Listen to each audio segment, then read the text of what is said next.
ఇమ్రానన్న ఇన్ని రోజులు నీ పేరు పైన అస్సలకే రాలే, నేను అస్సలకే రాలే. ఇది ఎప్పుడు గొడవ అయిన తర్వాత నువ్వు ఎన్ని మాటలు మాట్లాడినావో దాని ప్రకారమే నేను మాట్లాడినా. అవును, నువ్వు బి సంసారం చేసినావు అని చెప్పిన, ఒప్పుకుంటున్నా. చెప్పినా చేసినావు కాబట్టే చెప్పిన. వచ్చి మీ పిల్లంని తీసుకొని వచ్చి కొట్టించినావు చూడు, మంచి ప్లాన్ వేసి బబ్బు వాళ్ళ మమ్మీని తీసుకొని వచ్చినావు, బబ్బుని తీసుకొని వచ్చినావు, కట్టప్పని తీసుకొని వచ్చినావు, అనిల్ని తీసుకొని వచ్చినావు, నువ్వు వచ్చినావు. సరే, మాట్లాడడానికి వస్తే చెయ్యి లేపుతుర్రేంది మీరు నా పైన? చెయ్యి ఎందుకు లేపుతుర్రు?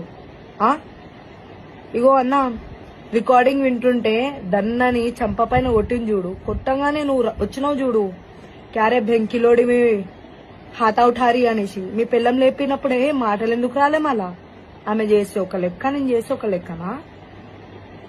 అన్నా జర జాగ్రత్తగా ఉండొచ్చు కదా అన్నా. ఇంటికి వచ్చి సారీ చెప్పిచ్చినావు, రికార్డింగ్ చేసినావు, పెట్టుకో, నా ముద్దబి పడవు. కానీ నా జీవితంతో నువ్వు ఆడుకున్నావు చూడు.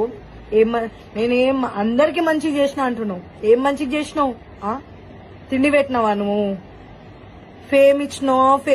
ఇప్పుడు శాలరీ నువ్వు ఇస్తా అన్నావు, నీ దగ్గరకు పోయి శాలరీ అడిగితే ఫేమ్ ఇచ్చినా కదా, శాలరీ ఎందుకు? మళ్ళా ఫేమ్ తో ఇల్లు నడవదు కదా.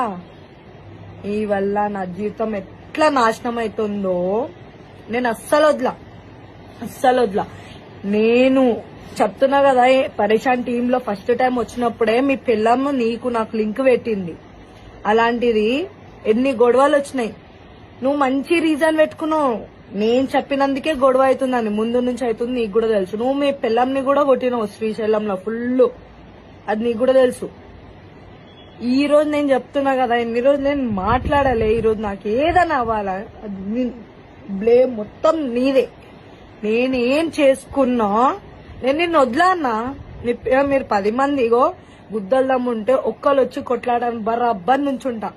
ఒక్కళ్ళని చేసి 100 మంది 10 మందిని తీసుకొని వచ్చి అచ్చాయి మీకు మంచిగా నడుస్తుంది. గాని నాకు ఈరోజు ఏమైనా నువ్వే, అది చెప్తున్నా కదా, నువ్వే.